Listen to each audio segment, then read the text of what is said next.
こんにちは、MD ジャックです。最近アイマスクをして寝ていますが、よく眠れるので必須アイテムになっています。ご視聴ありがとうございます。アイです。ヒーリングミュージックをかけるとよく眠れます。ジャックさん、今回から少し内容が変わるんですか？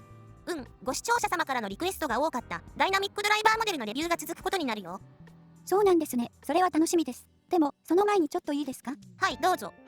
前回の動画で買うか買わないか迷った TRM V90S をお借りしてずっと聞いてたんですけど、選曲で随分印象が変わるんですよ。バシッとハマった時には V90S すごくいいんです。そうなんだよね。動画制作中に気づいたんだけど、ちょっと編集に差し込めなくて、低域寄りな曲が合うみたいだね。V90S は低域が閉まって、高域が出るからハマった時には本当に良くて、もっとおすすめ度を上げとけばよかったかな、と思ったりして。その上の TRN、VX もあるので、迷いどころだけどね。VX もお借りして、もう一度検討しますね。納得いくまで視聴してみてね。さて今回はこの2モデルで、どちらかというと、EVA2020 を中心に見ていきます。ずいぶん前に買ってあったんですが、ハイブリッドモデル中心に動画制作していたので、タイミングを逸してしまっていました。ファイナルの低価格モデルとして認知度は高いと思いますし、中華イヤフォンと違って店頭で視聴でき、ファイナルさんのウェブで詳細説明がありますので、スペックなどはさらっと見ていただき、この動画の後半では E500 との比較の他に、EVA2020 と E2000 の比較もしてみます。また、細かい比較はしませんが、E1000、E3000 の波形も表示していますので、最後までご覧いただければ幸いです。写真の通りで、筐体の材質が ABS の3モデルは大きさが同じと見ていいでしょう。そして E2000 と3000が少し小ぶりで同じ大きさですね。ケーブルは E500 と E1000 が太めを採用しています。ジャックはどちらも L 型。EVA2020 はコラボ企画なので、エバー初号機のアンビリカルケーブルを模していること。イヤピアパッケージなど、随所にエヴァンゲリオンのカラーリング、デザインなどが散りばめられているのは楽しいです。E500 は、バイノーラル技術を用いて、音の方向感を再現するゲームや VR コンテンツを再生するための新たな研究成果から開発されたモデルとのことです。バイノーラルサウンド視聴用動画はファイナルさんのウェブに色々掲載されているので、スコープ外とし、このチャンネルでできる音収録、波形表示の形でお伝えします。ドライバーは 6.4mm ダイナミック型液機、インピーダンスは16オームで全モデル共通、感度が若干違います。スペック上の音量差はこうなりますが、実測してみるとこうなります。個体差なのか、周波数特性の影響なのか、原因ははっきりしていません。中華モデルでリケーブルできることに慣れてしまうと、リケーブルできない E3000 までのモデルはちょっと残念です。KZ、EDX のような超低価格モデルでも、リケーブルを楽しめることや、断線の不安などを考えると、少し価格が上がったとしても、ファイナルの低価格帯にリケーブルモデルが登場することに期待してしまいます。こうして見てみると、思ったより目立ちませんね。筐体が小さいので装着感は良く、シワ掛けした方が安定します。コウテイのバランスを考えて E タイプ SS サイズのイヤピを使い、耳奥まで入れて聞くことが多いです。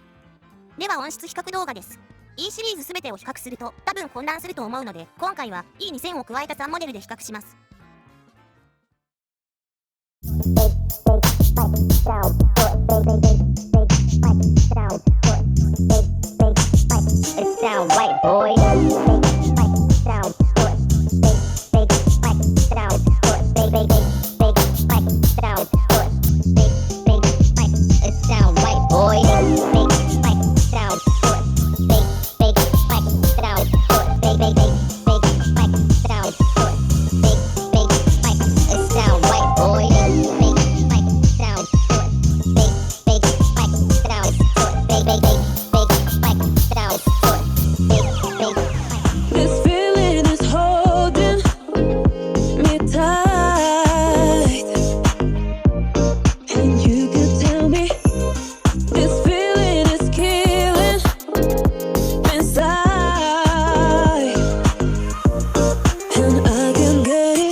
収録音だとかなり違いが分かりづらかったと思います。実機での比較でも劇的な違いは感じられませんが、ああなるほど、と思える部分が随所に確認できます。まずこの2モデルですが、やはりファイナル E シリーズ独特のカウティのレベル差が少ない、フラット寄りの波形です。音質比較動画でも確認できましたが、低域はエバー2020が強め、2から 4kHz 付近は E500 が強めです。強めといってもご覧の通りで、ピークのレベル差が2から3デシベル程度ですので、多少意識しないと差がはっきりしないレベルです。ドラマ視聴で長時間聞き比べてみましたが、セリフは E500 が聞き取りやすいです。セリフの帯域はもっと低い100から 500Hz あたりに中心があると思いますが、サシスセソなどの発音で違いがはっきり出ました。この帯域は E3000 までの比較では最も意識してチューニングされているように見えます。低域も同じように波形を重ねて見てみると E1000 とほぼ同じですが E500 が最も低いレベルに抑えられています。低域が少ない方がゲームなどで方向感などをはっきりさせやすいからではないかと推測しています。一方、エバー2020はセリフが聞き取りにくいというわけではないのですが、少し引っ込んで聞こえました。低位の真ん中が若干空いているようで、別の言い方をすると音が中心に集まりにくい感じです。本当に 3D かどうかは分かりませんが、3D イヤホンと称されている要因はこの聞こえ方によるものかなと思います。聞いた瞬間に分かるような大きな差ではありませんが、空間表現において確かに2モデルの違いを感じることはできました。さらに E2000 の波形を重ねました。同じようなレベル差で収まっているあたりはさすがに同じシリーズだと思います。ここからは E500 を外して表示します。200kHz 以下の低域はどちらも同じように見えますが、聴覚上は E2000 の方が若干強めに感じます。多分この帯域の差が低域の聞こえ方の差になっていると思いますが、波形を見ていなければわからないところだと思います。E500 で特徴のあったこの帯域はほぼ同じ出方で、その上の3から 7kHz のカーブに差が出ていて、E2000 の方が小域が本当にわずかですが派手めに聞こえます。エバー2020の第一印象は、これ、聞いたことある音。というものでしたが E2000 にかなり似ていたからだと思います。E2000 は低域がちょっともわっとしてベースラインなどもはっきりしない弱点がある印象ですが、エバー2020はここが締まって聞こえ全体の聞きやすさにつながっていると思います。高域は E2000 よりやや細く聞こえますが、低域の差に比べると小さい差だと感じました。主観ですが E2000 に比べわずかですがエバー2020の方が聞きやすいと思いました。筐体は ABS ですが E2000 をブラッシュアップしたような印象です。今 E シリーズを1本もお持ちでなかったら、まずエバー2020を1本目としておすすめします。中華ハイブリッドモデルのレビューが続いたので、今回久々にファイナルのモデルを改めて聞き比べると、最初はちょっと物足りなさを感じるんですが、ファイナルを数時間聞いていると耳がリセットされていくように感じました。味覚などでも同様で、濃い味付けの食事に慣れていると、ちょっと減塩しただけで、最初はすごく薄味に感じるのと似た感覚です。E500 はゲームメインの観点なら良いと思います。音楽メインだと、あえて E500 を選択しなくても、プラス1000円でエバー2020が買えるし、E2000 より安いしコラボ企画モデルですし、お得感はありますね。愛ちゃん、V90S 買うの迷ってるみたいだけど、先にファイナル買っておいてね。ジャックさんがそんな風に言うなんて珍しいっていうか、初めてですね。わかりました。早速買います。最近エバーのテレビシリーズを見始めていて、シンジ君可愛いなと思っていたのでちょうどよかったです。テレビシリーズは結構夢中で見てたけど、あれから25年ぐらい経つんだね。愛ちゃんよく見る気になったね。エバーは世代を超えてますからね。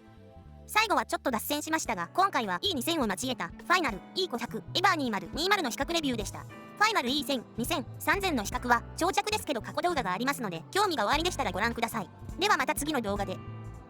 ご視聴ありがとうございました。MD ジャックチャンネルはイヤホンレビューを音と波形た言葉で表現します。チャンネル登録お願いします。